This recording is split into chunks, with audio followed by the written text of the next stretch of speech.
Welcome back, everyone. It's Mrs. Black. This is our last installment of the Notebook of Doom, The Rise of the Balloon Goons.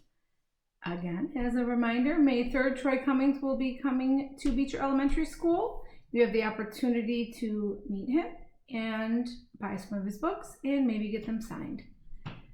We left off at the end of Chapter 10, Chapter 11, A Real Twist.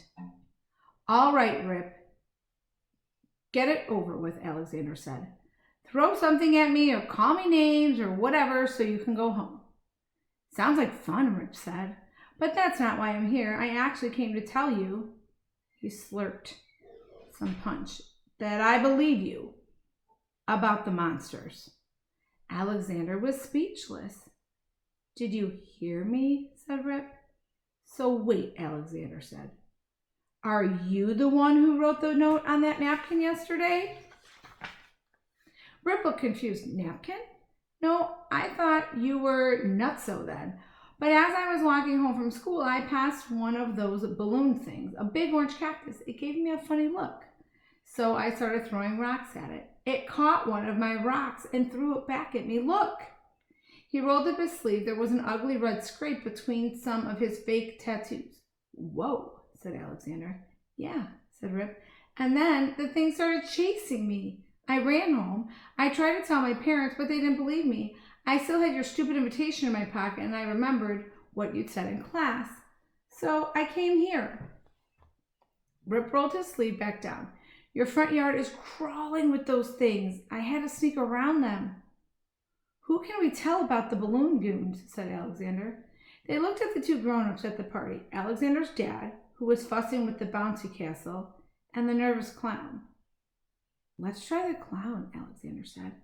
Alexander and Rip walked over to the clown.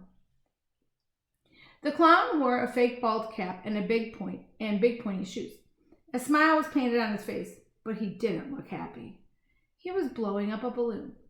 Excuse me, said Alexander. The clown released his balloon. He glanced at the woods and then back at the boys. Pay attention, he said. I'm about to show you a very important balloon animal.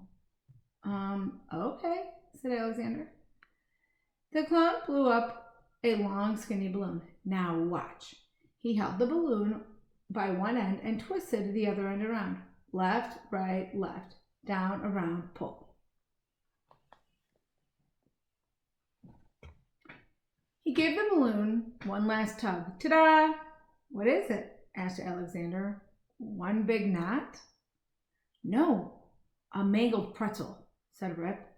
The clown ripped his brow. Just remember, left, right, left, down, around. Hey, boys!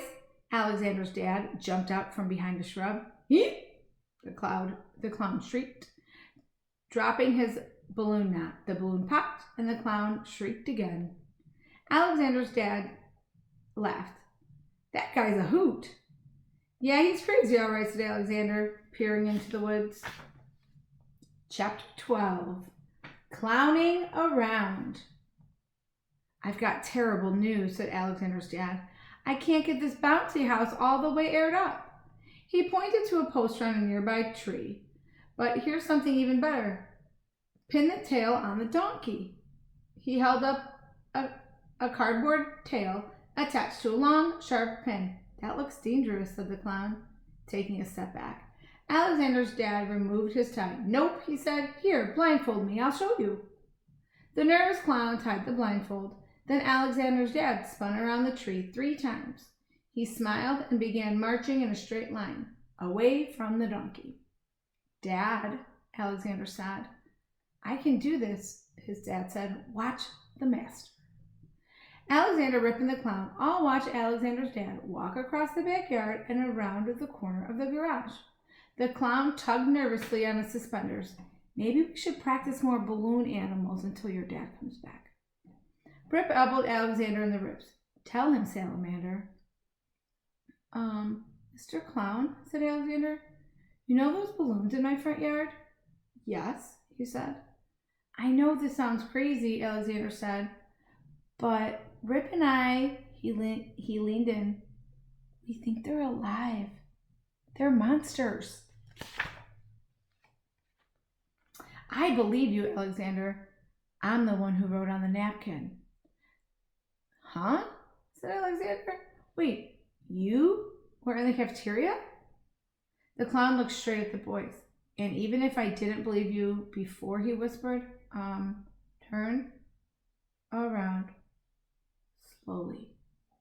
Alexander and Rip turned. A white balloon goon was dragging itself along the ground. It was floppier than the others. The clown's makeup turned 2 shades paler. The secret is in these woods behind your house. The clown was backing away. They'll do anything to protect it. Run for your lives! Alexander watched as the clown jumped out of his shoes and ran faster than any clown has ever run from a balloon. Chapter 13. Psst. The white balloon goon lurched toward the boys. Rip, run! Alexander shouted. No, Rip said. It's just a balloon. He picked up a giant clown shoe. I say we fight. Alexander scrambled onto the picnic table. The balloon goon opened a large valve on the bouncy castle. Air rushed out with a great psh. The goon chomped on the valve, swelling up from the escaping air. It's eating the air, Rip said. It all makes sense now, yelled Alexander. The flat tires, the dodgeball, my mattress. These goons have been stealing air from everywhere in town. The balloon goon had doubled in size. It had 4 wiggly arms, all reaching for Rip. Rip held the floppy shoe like a baseball bat. You don't scare me. The goon scrunched down like a spring and then vaulted toward Rip. Rip swung the pointy-toed shoe with both hands, splack, making a tear in the goon's silky belly. The monster collapsed as the air whooshed out of its wound. Alexander shouted down to Rip, You did it! Rip twirled the shoe on the end of his finger. Of course I did, Salamander. Then 100 more balloon goons came to the party. Chapter 14. Bouncing off the walls. Alexander climbed up onto a nearby tree limb. Come on, Rip, he yelled, climbing higher. Balloon goons filled the backyard. The group from the front circled around the house as dozens more glided into the woods. The crowd of swaying monsters silently zeroed in on Rip. No way, said Rip. He swung his clown shoe, but it was no match for the balloons. They grabbed Rip and lifted him off into the air. Salamander, help, he shouted. Alexander hugged his branch as the balloons carried Rip off into the woods. A moment later, Alexander dropped from the tree. Who will save Rip? Alexander's dad?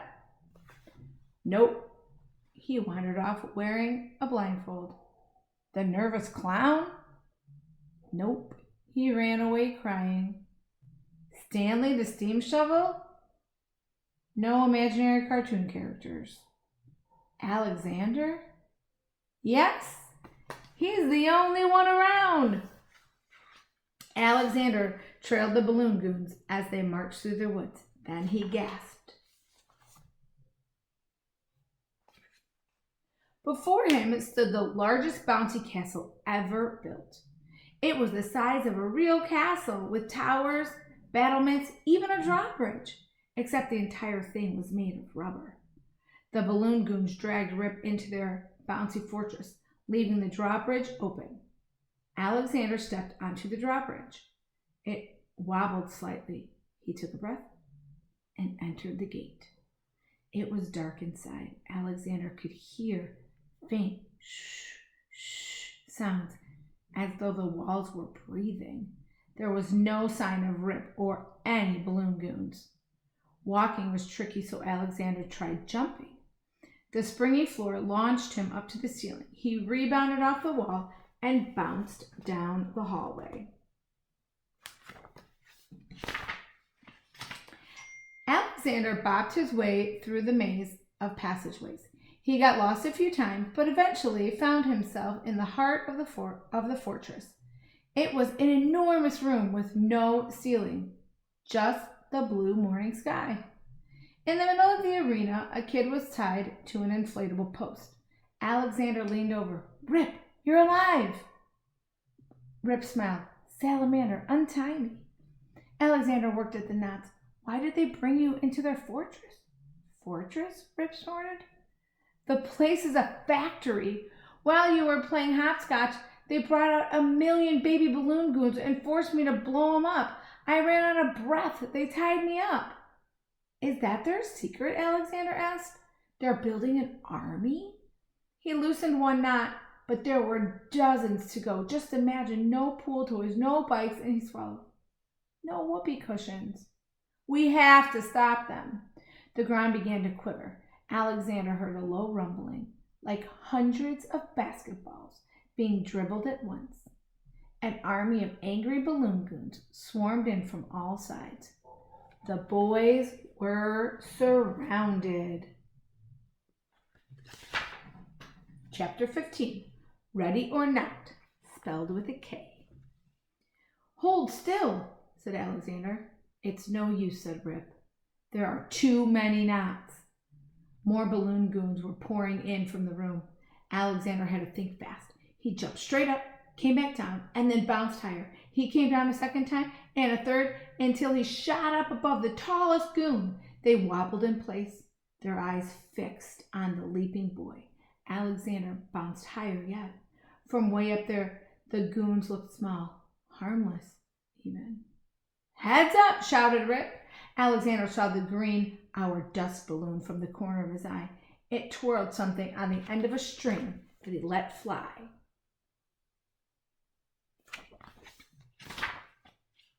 Whoop! Alexander was hit by an old shoe and began to fall. He hugged his knees and cannonballed into the crowd. He slammed down onto the green balloon goon. That goon exploded, releasing a blast of air that knocked the rest of the goons to the floor. "That," said Rip, "was amazing." Alexander shakily stood up. "We can take them, one at a time. They're not very strong." "Uh-oh," said Rip. "Look." The floored balloon goons were crawling toward one another like inchworms. They began twisting their bodies together and had soon braided themselves into one gigantic balloon snake. The massive snake reared its head, casting a shadow over the boys.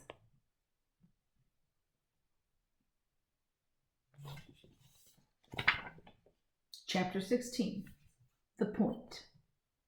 Alexander's eyes grew wide as the giant balloon snake towered overhead. "So, about these knots," said Rip. "Psh!" The snake wrapped itself around him. "Knots," thought Alexander. His eyes lit up. "Rip, don't move." "No problem," Rip squeaked. "Hey, airhead," Alexander shouted at the snake. The snake turned to face Alexander. Then it attacked. Alexander bounced to the left, dodging the snake's head. He frog hopped around the arena, changing direction with each leap. "Left, right, left," he shouted. The snake followed Alexander's lead. Alexander sprung off a wall and flew behind the snake, down, around. Finally, he landed near the snake's tail and rocketed straight up. Pull! The snake's head shot through its own coils, stretching its body tight. Its huge jaws snapped at Alexander but missed. He fell to the ground and then looked up. The snake had let go of Rip. It had tied itself into a knot, a giant copy of the clown balloon's animal. The snake began twisting about, trying to untangle itself. But the more it struggled, the tighter it squeezed until blam! It exploded into a shower of confetti. Alexander ran over to untie Rip. Then the two boys bounced their way out of the fortress. Rip looked at the mop-haired, bug-eyed, gut-filled bag of bones that had saved his life. "Thanks, Alexander." Alexander grinned. grinned. My friends call me Salamander. You know, Rip said, anyone brave enough to take on an army of shh. The boys turned around. The bouncy fortress had sprouted arms, legs, wings, and a long, spiky tail. It had turned into a huge balloon dragon. The dragon charged at the boys.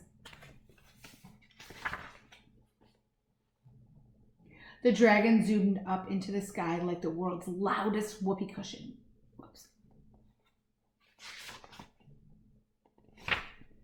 Like the world's loudest whoopee cushion. A blindfolded man stood where the balloon dragon had been. He was holding a long, sharp pin. Did I win? Asked Alexander's dad. He peeked under his blindfold. Nuts, not even close. The boys laughed. I could really go for some cake, said Alexander. There's his dad up there. They hiked back to the party. Alexander's dad studied the donkey poster while the boys headed to the picnic table. They found the clown hiding underneath. His bald cap had fallen off, revealing a shock of white hair. Mr. Horsley? Alexander said. You passed me the note? Boys, you're not dead, said Mr. Horsley. Rip flexed his muscles. Alexander rolled his eyes.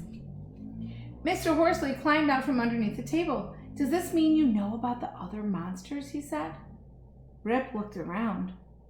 Other monsters? Hang on. Alexander ran inside and brought out the notebook. Mr. Horsley trembled. How did you find that? He leaned in. Yes, as you can see, those balloons were only the beginning. If you're smart, you'll... He looked up. Alexander's dad was standing there. Mr. Horsley shook Alexander's dad's hand. Thanks for hiring clowns to go. Gotta go. He gave the boys a serious look. They could tell he had more to say, but that would have to wait. What did he mean by only the beginning? Rip asked. Alexander whispered, Can you keep a secret? He handed the monster-filled notebook to his new friend. Rip flipped through a few pages. These monsters aren't scary, he said. Alexander poked Rip's shoulder. Before today, you would have thought the balloons could be scary. Good point, said Rip. Hey, why are there empty pages in the back? Alexander held up a pencil. I think I know. He turned to the first empty page and began to write.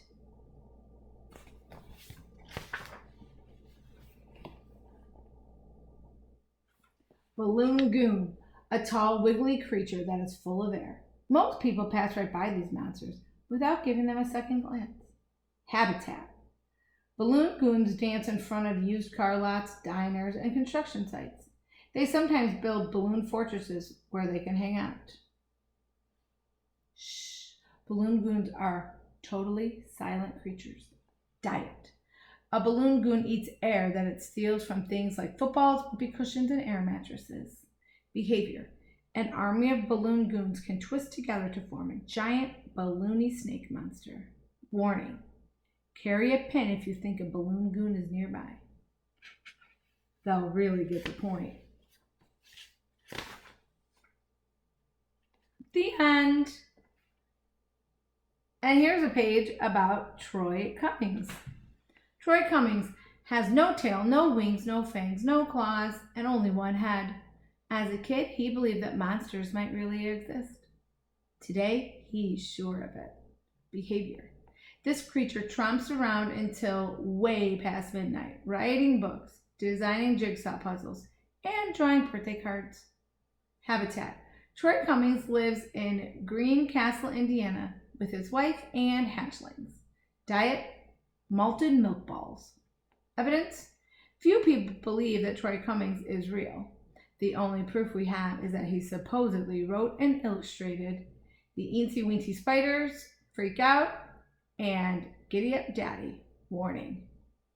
Keep your eyes peeled for more danger in the Book of Doom 2. Day of the Nightcrawlers. That was a pretty good book. I can't wait to meet him, and I hope you're excited about it too. Enjoy the rest of your spring break. Bye, guys.